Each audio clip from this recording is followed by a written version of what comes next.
A home. It's something we all need. But for too many, having a safe place to make a home is out of reach. The challenges can seem insurmountable.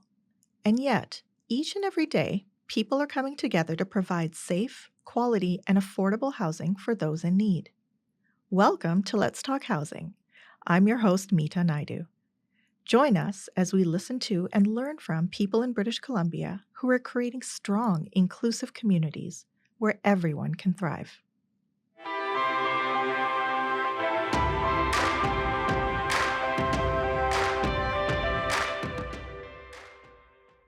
Hello there. My name is Jennifer Breakspear, and I'm an Associate Vice President with BC Housing, and I identify as a out queer woman with pronouns she, her. Today on Let's Talk Housing, we're joined by Ryan de Bruyn, a non-binary individual who is a resident support worker at McLaren Housing Society, as well as Sekani Dakelth from the Dakelth Nation, and a facilitator and consultant with the First Nations Health Authority and the City of Vancouver. We're also joined by BC Housing's very own technology programs coordinator, Samantha Dray. They will all be sharing their personal stories about how the 2SLGBTQIA plus community is impacted by housing access. As we begin, I want to respectfully acknowledge that we're recording from the territories of the Musqueam, Squamish, and Tsleil-Waututh nations. And for transparency, this episode is being recorded in April 2025 and reflects the issues and priorities of that time. Welcome to Let's Talk Housing. Welcome, Sekani, Samantha, and Ryan. I'm glad to have you with us on Let's Talk Housing. How about we start with you, Ryan? Would you like to share your pronouns, introduce yourself to the audience, as well as tell us a bit about McLaren Housing and what role you and the organization have in the housing sector? Of course. So my name is Ryan de Bruyn. I use they, them pronouns. I'm a resident support worker at McLaren Housing Society of BC. McLaren Housing Society is an organization that offers supportive and subsidized housing for individuals living with HIV. We currently right now have 110 units that are supportive housing units, and we have 31 units that are subsidized. We also offer a portable subsidy program, which essentially offsets market rent. My role is at the supportive housing apartment building, and it's resident support worker. Essentially, I'm working on wellness goals, working with folks to keep their housing secure, maintain their housing. I also see it as kind of like a bridge of sorts. So people will come and meet with me, and then through that connection, I'm able to connect them to outside services and supports. And I spend a lot of my time creating the programming that we have at our supportive housing location. Thanks, Ryan. All very important work. I'll turn to Samantha now and ask if you'd like to share your pronouns, a bit about yourself, and tell us what you do here at BC Housing. Yeah, definitely. Morning, everybody. I identify she, her pronouns, a proudly out lesbian, and BC Housing. Yeah, I'll try and keep it short and sweet, but I help housing providers that are partnered with BC Housing by any level of subsidy learn about technology. There is a gap in digital, literacy and easy tips and tricks when your main goals are to find people housing. Using Outlook to the best of your ability is not your number one priority. So we kind of help by providing resources, training, templates with the help of the VP of IMT, Mike Klein. We do get hit in nonprofit with phishing scams, malware, things like that. So just sort of an awareness and resource for those nonprofit housing providers. Thanks, Samantha. Happy to have you with us. And Sekani, would you like to share your pronouns, tell us a bit about your background, as well as the work you've been involved in regarding housing for the 2S trans community? Hi, everyone. My name is Sekani Dakelth. I'm from the Dakelth Nation, like they mentioned. I go by she, her pronouns. I am also a very proud trans woman. I kind of more lean toward the two-spirited now. I feel like that's more where I identify better with. So currently right now I'm working with specifically around 2S housing. my contract just ended and I was working with a roundtable that matched paired service providers with community members of the trans and gender diverse and two-spirited community. And we talked about their living experience around housing and about service gaps and how service providers and housing providers can kind of meet those service gaps. And then always consulting with my own nation. I'm always showing up at like our band member meetings and pressing for housing, like for everyone. I feel like a lot of people need housing. Like I have a big family. So there's like 10 of us. There's 10 of us that live in this current house and I'm the only trans two-spirited person in the house. But I mean like everybody, we all need housing in this place. I feel like that's kind of a lot of people need housing. I work with harm reduction and I facilitate workshops. I facilitate a space where facilitators get to talk about how they're talking about harm reduction in their communities and where we can kind of support each other at. But the round table is like where we talk about housing and it's focused on trans and gender diverse and two-spirited with a huge like representation from the two-spirited community. And with that, I would imagine a number of Indigenous folks from different nations. Would that be correct? Yeah, everyone actually the Indigenous people that are on the roundtable, both on the service provider end and on the community member, our community consultants level, are all from different nations.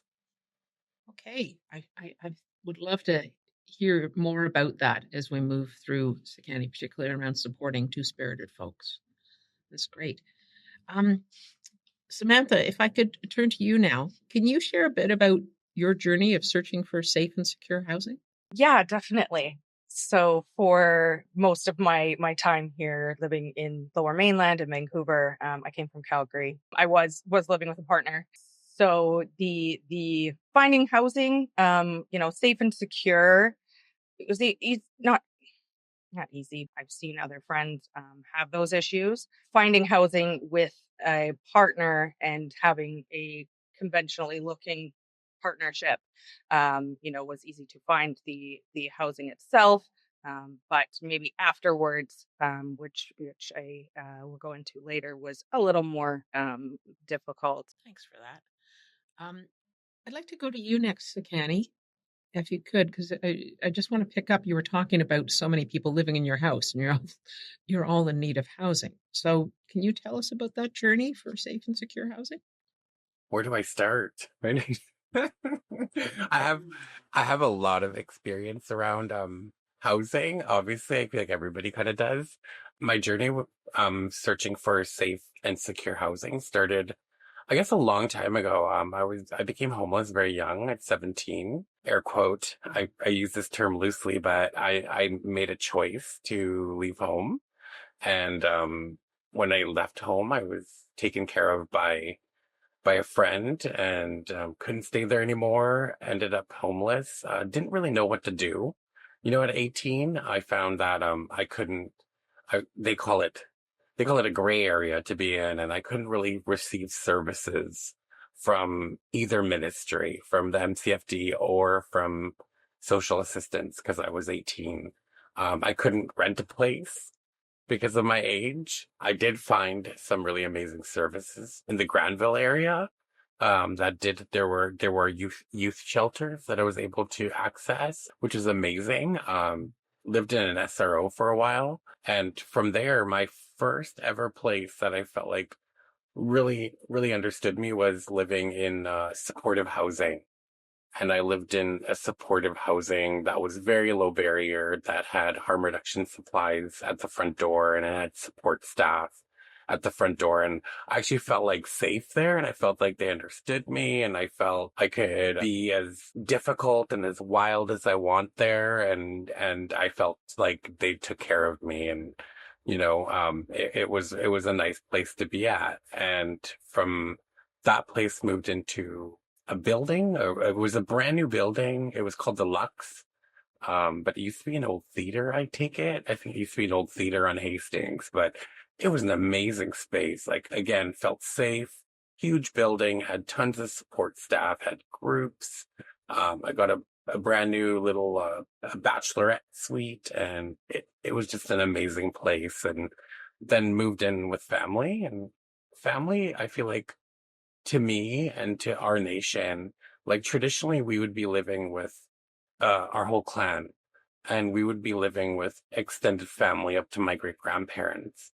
And we lived that way because we knew that as people age, we need to take care of them and they need a little bit more support. And right now my parents are at getting to that stage, and they're in their 70s, and we definitely step up and we do whatever we can, and they do whatever they can too. They help, rear the kids. So it's safe, it's secure.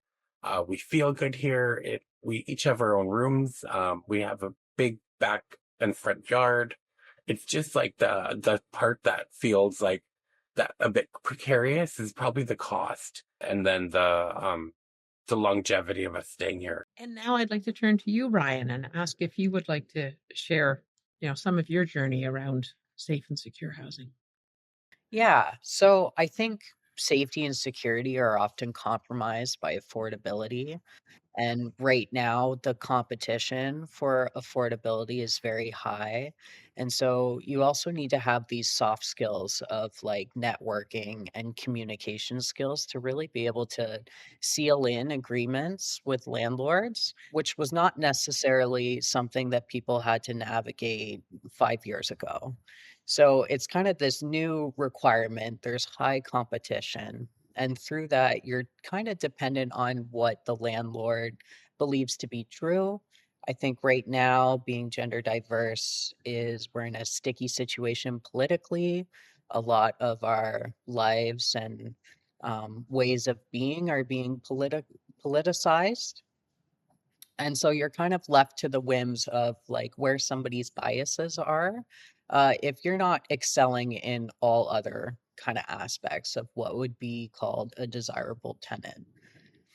Yeah, I picked up on one thing you said right at the beginning there, Ryan, when you said safety and security are often compromised by affordability. And I think you've summed it up. You kind of got the podcast right there. Right? Yeah, For it's for any of us to feel safe and secure in our housing, it's also got to be housing we can afford. mhm. And that is such a challenge. Maybe I'll stay with you for now, Ryan, and just ask, you've alluded to it, but what sort of unique issues have you faced when navigating the housing system? Yeah, I mean, for me, I've been pretty fortunate. I think the thing that's the most struggle is just you within the budget that you have, the compromises that you make don't necessarily bring like security of tenure. So you find yourself in situations that maybe aren't a full lease or like kind of these backdoor deals, or you think you're renting, but you're subletting.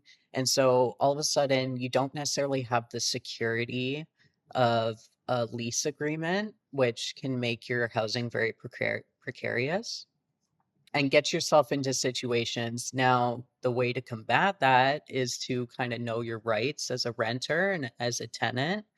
And I'm very thankful that I work in housing. And so part of my job has given me a lot of opportunity that benefits my own renting and like navigating the housing system.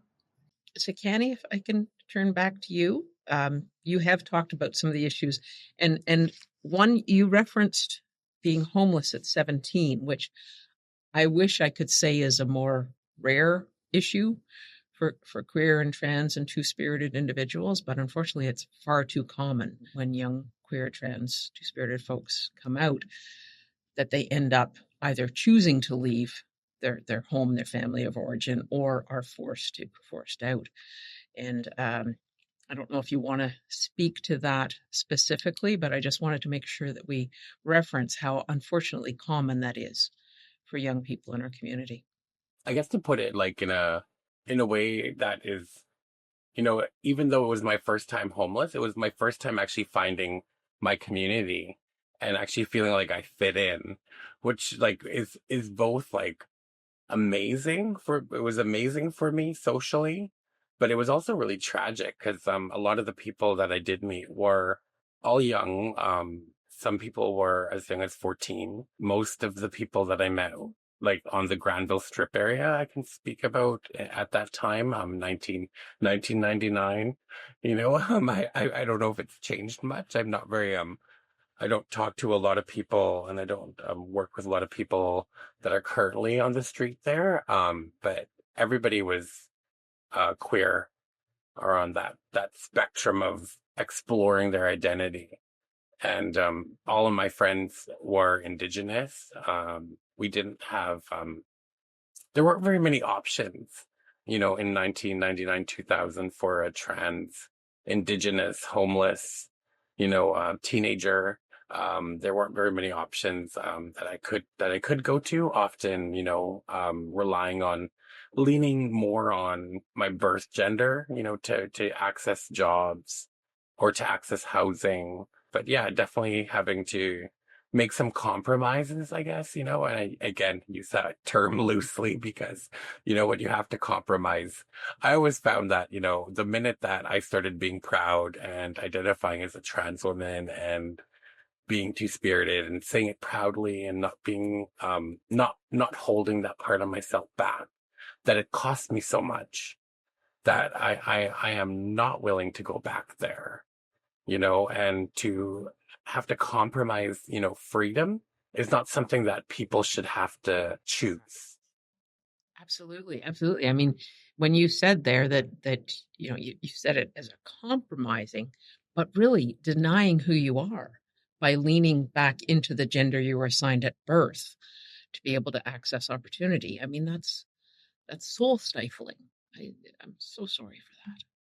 I learned so much amazing skills from my life. And that's, my heart is always, I've been working in and around the downtown east side since I was 30 years old. So I'm 43 now. So 13 years working in the community that I say it's my home, and I say it's where I grew up, working in the community that raised me.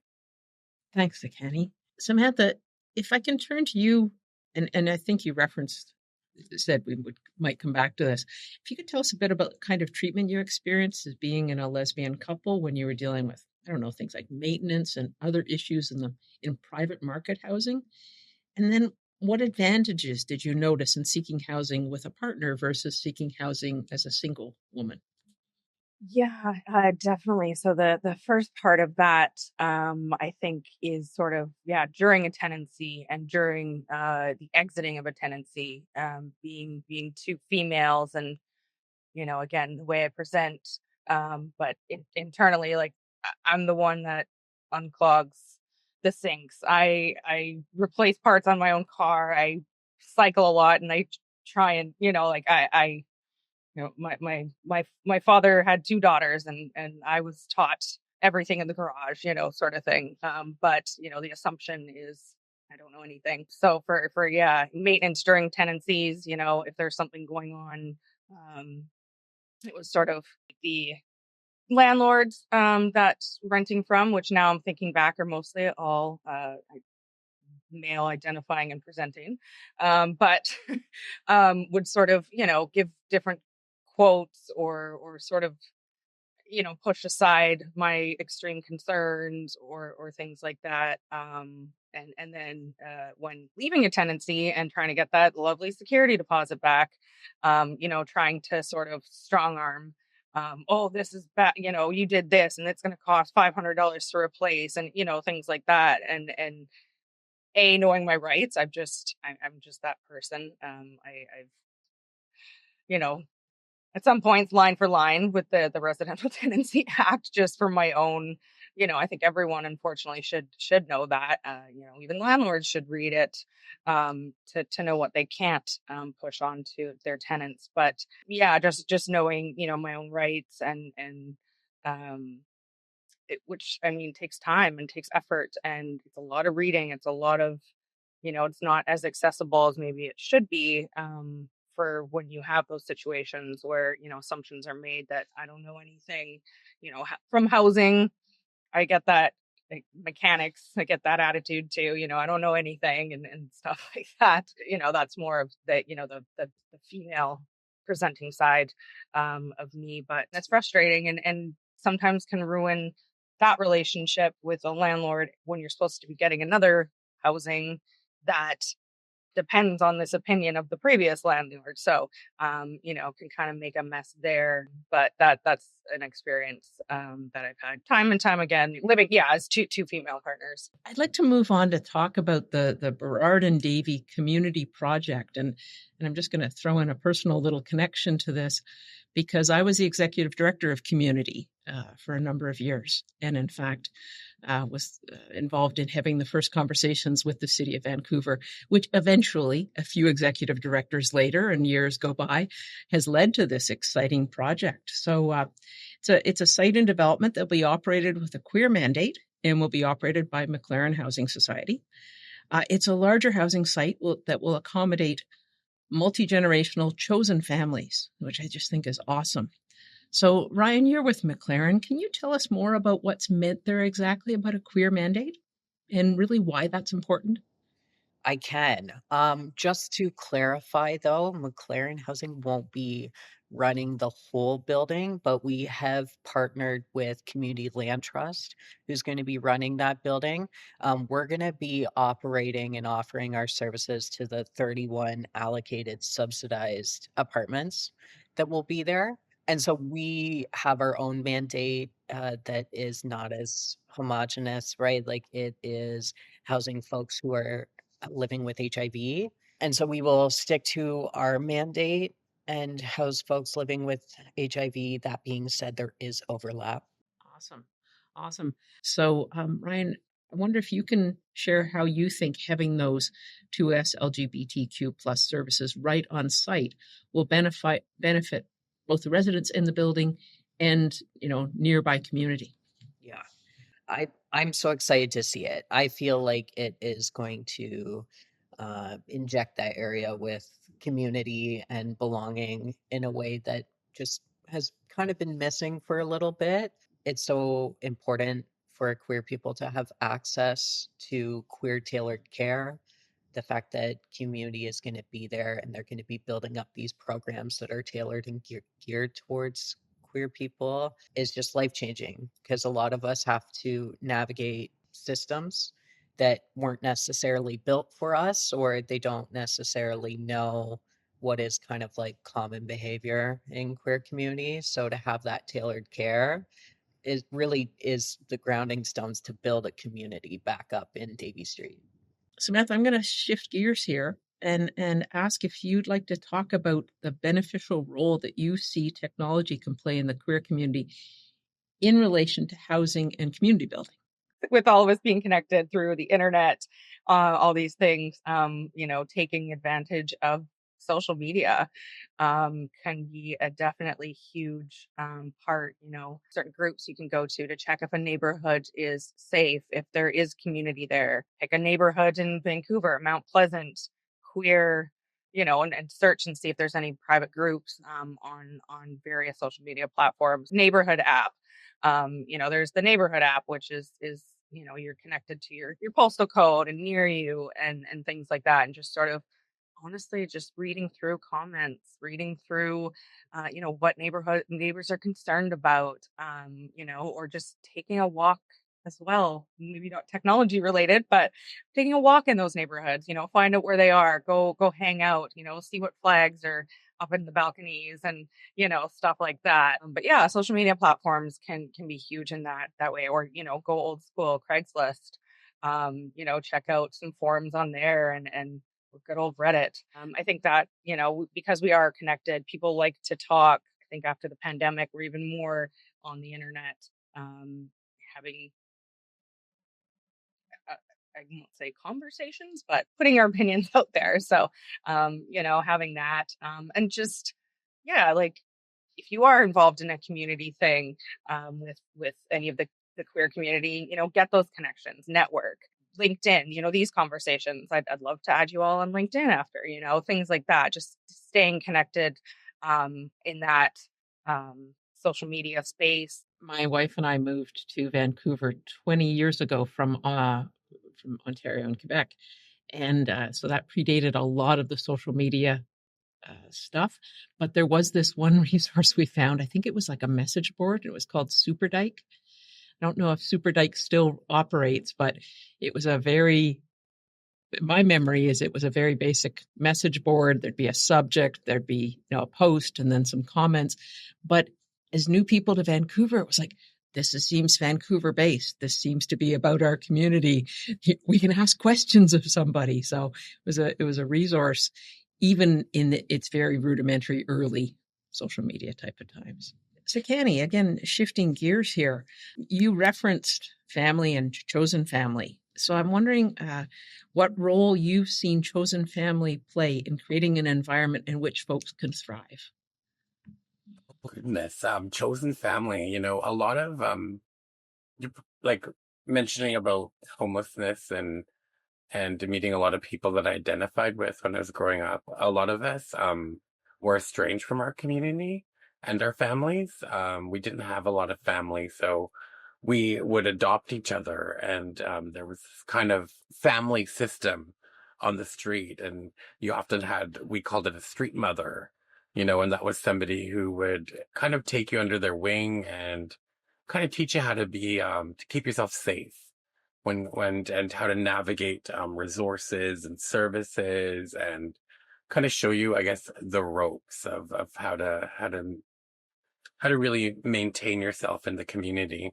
They were so important to like sharing about that safety and that security, and showing me where to get food, showing me which is a good place to buy shoes, a good place to shop that's really accepting of trans and two-spirited people. And those things were really important to me because, I didn't want to shop at somewhere that didn't want my business, because I wasn't going to be welcomed. And I didn't have a lot of fight in me back then. I didn't want to have to fight to shop somewhere. I wanted to get some shoes, I wanted a dress, and I wanted to continue on. And, the chosen family was able to show me those spaces, and having them, stay with me and live with me potentially is really important, because I understand how hard it is for one person to afford one space. I feel like it's a very precarious situation, and having, a lot of places have very tight rules on what family means. I know that, like, in general, you're allowed to have family stay with you for 2 weeks, or you're allowed to have a guest for 2 weeks, and you could have a family member stay with you longer, and oftentimes that definition of what a family member is very confined and stringent, and it doesn't account for my street mom, who actually raised me, better than I shouldn't say that because I love my mom and I live with my mom now. And, we have a good relationship now, but it wasn't always like that.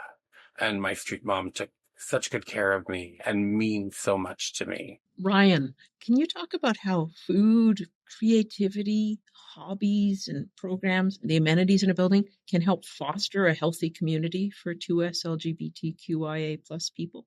One of my favorite things to say is food is community. Nourishment is community. And so when we're looking at developing programming, we're looking at what is nourishing not only the body, but also our emotional body. We're having increasing research come out that says that isolation and loneliness takes years off of life expectancy.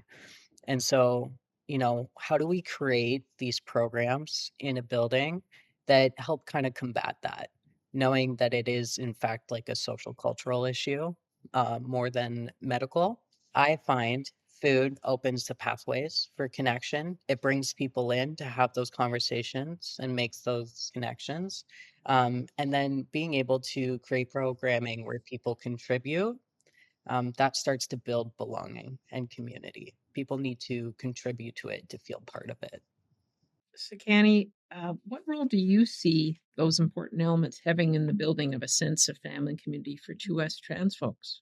Family, I feel like food is such a big part of so many cultures, and like it's one of those things that is actually a basic need, and when you bring people together with food, my favorite place to go used to be a community kitchen, and I loved it because I got to see all of the people that lived in my community, and we got to cook together, and we got to share stories, and we got to identify with each other. And, when you're able to like look at our neighbor and see the human in them, we're able to really start having compassion, and that really leads to empathy, and just caring for one another is so important to a community, and to how healthy a community is.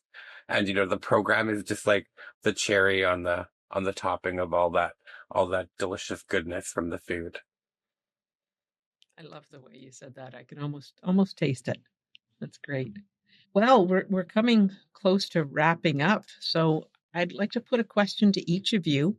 If you can share, based on your own story and experiences, what gives you hope for the future? And remember, we're talking sort of with a housing emphasis. What gives you hope for the future for two-spirit, trans, non-binary, and queer folks? Sekani, how about we go to you? What gives me hope for the future of housing is just continuing that engagement, expanding that engagement to kind of have a include everybody conversation.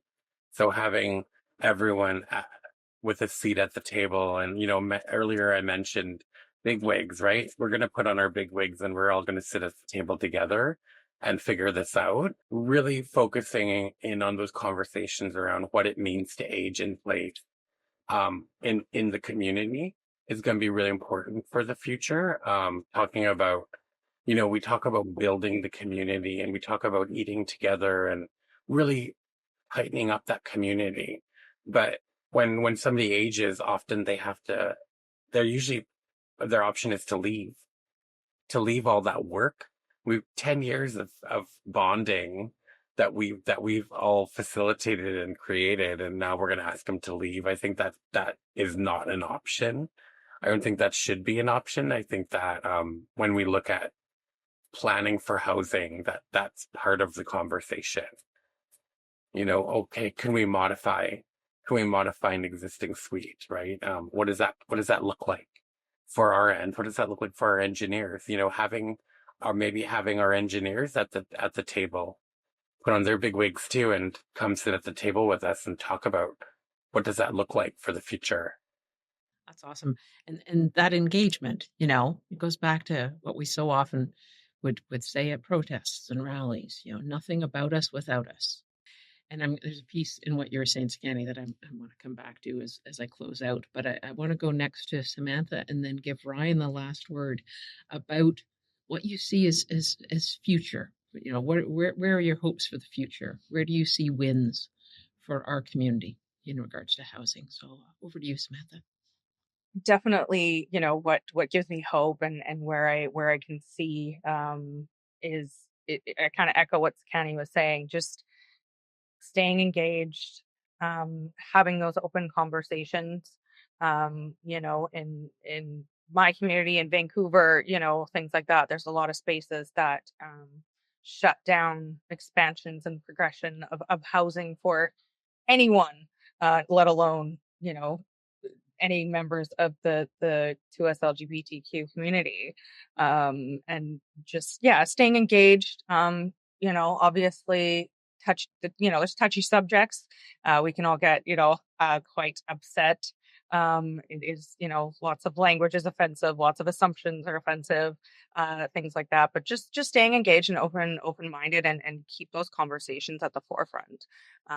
There's huge intersectional issues that come with this, Indigenous folks, queer, all of it that, there's nothing, as Jennifer said, nothing should be for us without us. We should be involved in these conversations. And just making sure, when you can and you feel safe, advocating for those whose voices aren't really shut down. And that's something that, me personally, I do. And I hope that more and more of those who do have this visual advantage sometimes do that. I'm very loud and can get my point across, and I feel safe to do that. So I do that for those that stand beside me and can't because of their own safety. Ryan, I'm going to give you the last word on where you see hope for the future. I think being able to kind of choose the community that you live in also fosters that community instead of just being placed somewhere because it was available. And so that brings me a lot of excitement. to just think that we would be able to, again, create communities through dignity of choice. Our strength is in our diversity, and I have hope in the choices that are coming up. Every time you walk out the door, you see apartment buildings being made. I mean, to me, this is hopeful. We're visibly seeing growth, and it gives me hope that there's going to be choice of where we can live, where we can build community, and I'm excited to see it. If I can, I want to throw in somewhere I see hope for our community's future is in the fact that because we had to fight so hard for so many things, we know how to get active. We know how to organize. We know how to engage with people and get our point across. And dagnabbit, if we're going to have to do that as we get older, we're going to do it because you don't keep a bunch of old queers down. Thanks, everybody. It's really been a joy to talk with you today about housing and queer communities and challenges and opportunities for all of us. Thank you so much for joining the show and being with us here on Let's Talk Housing. To learn more about BC Housing, including how to apply for subsidized housing in British Columbia, visit www.bchousing.org. You can also find us on Facebook, Instagram, LinkedIn, and X. If you enjoyed this episode, give us a rating. This will help others find Let's Talk Housing and join the conversation. You can subscribe to Let's Talk Housing on Apple, Spotify, or wherever you listen to your podcasts.